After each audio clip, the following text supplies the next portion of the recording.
Welcome back to another episode of Sports Beef, the podcast where we tackle everything from touchdowns to tabloid tales.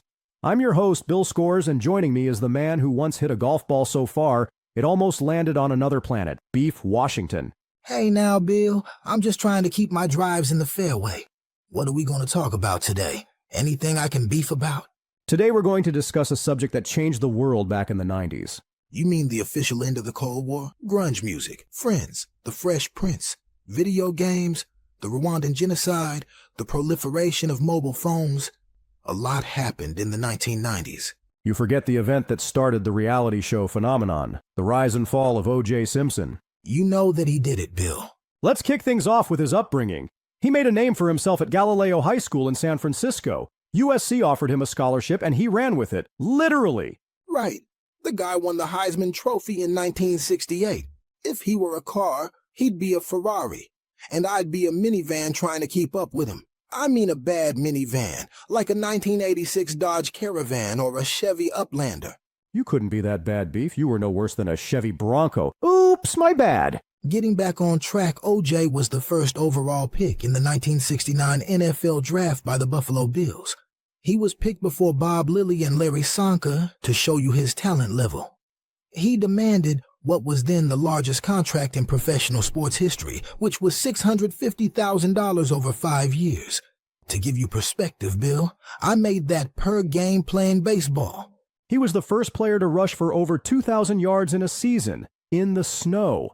You could say he was the juice that powered that team. He played for a total of 11 seasons, 9 for the Bills, and 2 years for the San Francisco 49ers.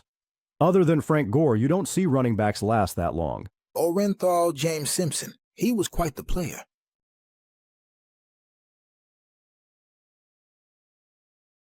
On and off the field, Beef. After his football career, Hollywood came calling, TV and movies. Oh yeah.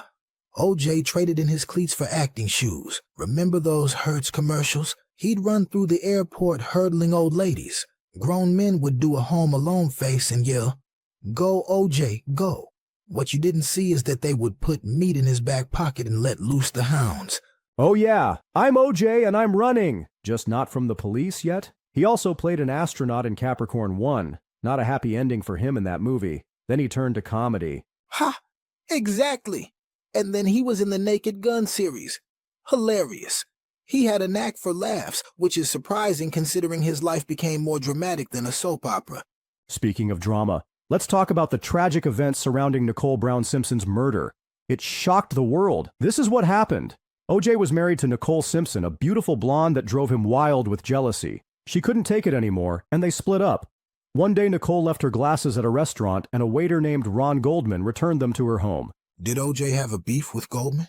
Not sure, Beef, but Goldman brought her glasses and a pint of Funky Monkey Ben and Jerry's ice cream. They were getting a divorce, and the ice cream may have made OJ mad. That's probably why Nicole and Ron were both killed with a knife. The only witness was Cato, their dog. There was another Cato involved named Cato Kalin. No relation. He lived in the guest house. Cato the Akita had blood and ice cream on his paws and looked guilty. So, an Akita dog that was eating Funky Monkey ice cream wore a glove and killed 2 people with a knife.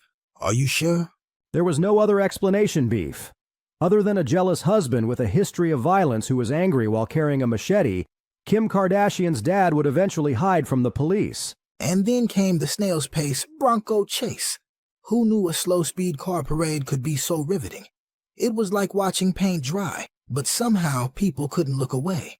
The trial was a spectacle, with lawyers like Robert Shapiro, Alan Dershowitz, and Johnny Cochran. It was like Law and Order on steroids. The 2 prosecutors, Marcia Clark and Christopher Darden, debated with the silver-tongued Johnny Cochran about whether the lack of a meltologist report excluded the Funky Monkey ice cream as evidence.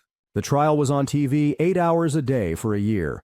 OJ refused to take the stand in front of the jury. The pressure of the trial built to a crescendo with OJ pulling on the black glove. OJ had pre-sprained his fingers, so they were swollen like sausages. He struggled and cried as he attempted to pull on the leather gloves that he was filmed wearing previously. Johnny Cochran, bless his soul, yelled, "If the glove doesn't fit, we must acquit." Somehow the jury found him not guilty. People were shocked, dumbfounded. Even OJ was surprised. Kara, tell us what you know. Bill, People's eyeballs were super glued to their television screen for a full year. It was the beginning of reality TV. Everybody had a distinct position. There was an obvious social divide. Did you have any strong feelings about the verdict? I wasn't even born when the crime originally occurred. It's more like a historical event to me. I must say the dude looked guilty as sin. The media coverage was so wild, it turned into a circus. I half expected OJ to pull a rabbit out of a hat. He actually did. The Goldman family won a wrongful death lawsuit that resulted in $33.5 million in damages. The bad news is OJ had such a complex financial situation that the Goldmans barely received compensation. His family remained engaged in efforts to collect the judgment from Simpson. They continued an ongoing advocacy for people seeking justice. It sparked so many conversations about race and justice. It was like the world was at a family dinner, and suddenly, Uncle Bob brought up politics. It reminds me of now.